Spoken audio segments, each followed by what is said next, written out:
The Bengals sweep the Steelers for the first time since 2009. Hi again, everyone. I'm James Rapien with AllBengals.com and Cincinnati Bengals talk here at Paul Brown Stadium as the sun starts to set on a victory Sunday here for the Bengals. They dominate, destroy, and crush the Pittsburgh Steelers 41-10 in a game that was never close. That was never in doubt. The Bengals led wire to wire. They jumped on the Steelers from the opening drive, going 75 yards, 10 plays in just over 5 minutes. And Burrow with the 8-yard touchdown run in this end zone, actually right behind me here. And it just really set the tone for the entire day. Joe Mixon, and then a little Joe Burrow sprinkled in. Let's start with Mixon because he ran for a career-high 165 yards on 28 attempts, 2 touchdowns, and Mixon scored a touchdown now in 8 straight games. He's gone off, and he's playing at a high level. Asked him after the game if this is the best ball he's played in his career, and the 25-year-old essentially said, yeah, that he feels like he's entering his prime. And the Bengals have managed his workload throughout the week. He praised Zach Taylor for that, praised this coaching staff for what they do throughout the week, so he can carry the ball 30 times last week, 28 times this week, because this team, if they're going to get where they want to go and where they hope to go, they're going to need to be able to run the ball, and it's not going to just be the Joe Burrow aerial attack, and we saw that today against the Steelers.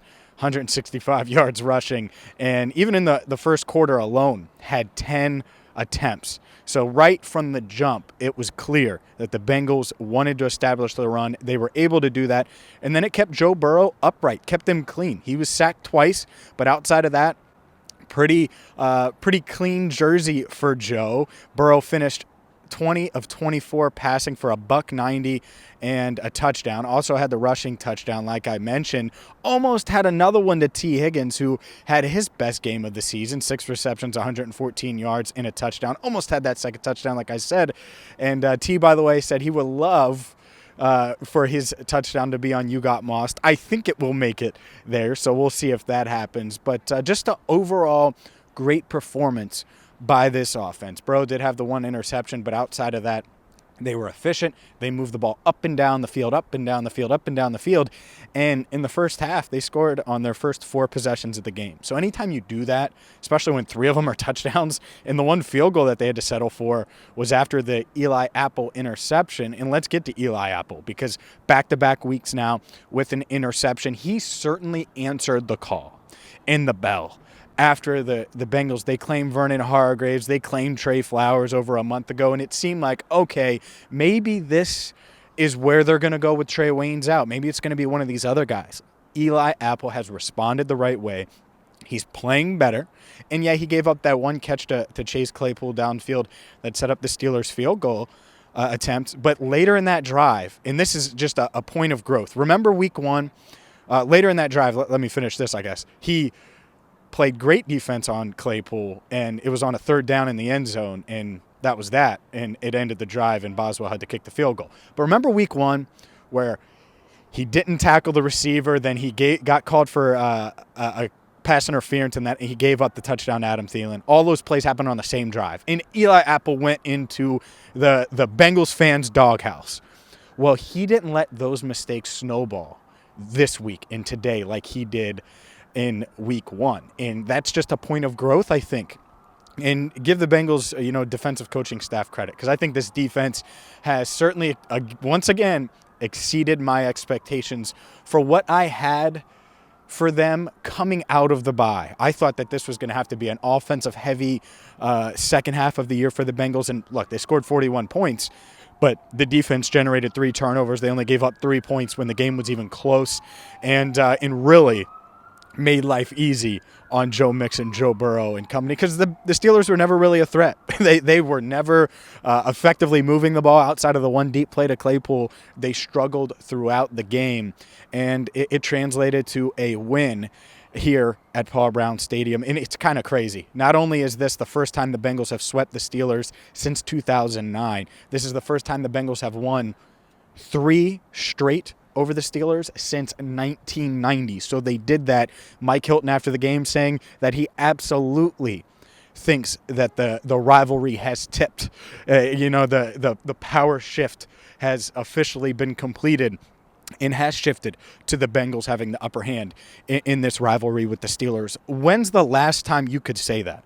The Carson Palmer era, it never felt like that. There were times where the Bengals beat the Steelers, but I would never have said that. Andy Dalton never beat the Steelers twice in one season, so I don't think it would be that era of the Bengals. So it's been a long, long time since you could say that, and I think he's kind of right. I mean, 3 straight complete domination today. They went to Heinz Field in week 3, and they beat them again. And that's the thing is T.J. Watt was on the field today. Minkah Fitzpatrick was on the field today, and it didn't matter. The Bengals were able to scheme around it, and this defense had more sacks than the Steelers' defense. They sacked Big Ben 3 times, including Trey Hendrickson, who has a sack in 7 straight games.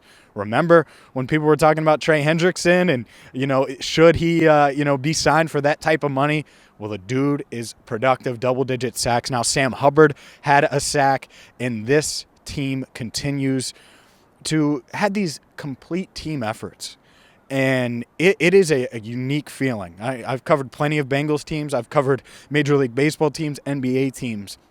When you see these players talk, they're all bought in. They're all focused on that one common goal. And it sounds really cliche, but I believe that that's what they're doing. Like, they don't get super high off of this win. I think they're going to be excited. They're going to celebrate tonight and enjoy it, and then be ready to go and start focusing on how they can get better, and then focusing on the Chargers with Justin Herbert coming to town next week. So hoping to get some of our news conference clips up, a best of, so to speak. By the way, a quick reminder, go to mybookie.ag. Use that promo code BengalsTalk. They got the Monday night special for you.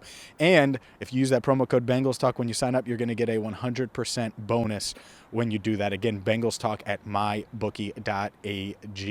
But man, hopefully if you were on MyBookie earlier, you made the call to bet on the Bengals, because that was a performance I don't think many saw coming. They were 4.5-point favorites coming into this game, and well, it was never even that close outside of the first couple of minutes before the Bengals took a 7-0 lead. So hit that subscribe button. We're going to have plenty of videos throughout the week, interviews, including someone that you're going to want to hear from later this week. I know Lindsey Patterson is working on a really, really special guest for the Cincinnati Bengals Talk channel. So hit subscribe, ring the bell so you get the alerts, and who knows, we might even be able to sneak in a best of news conferences for you later on Sunday night. So for Andrew Fox Miller, I'm James Rapien, signing off for now. Again, the Bengals victorious for the second time this season against Pittsburgh. They dominate 41-10 here at Paul Brown Stadium.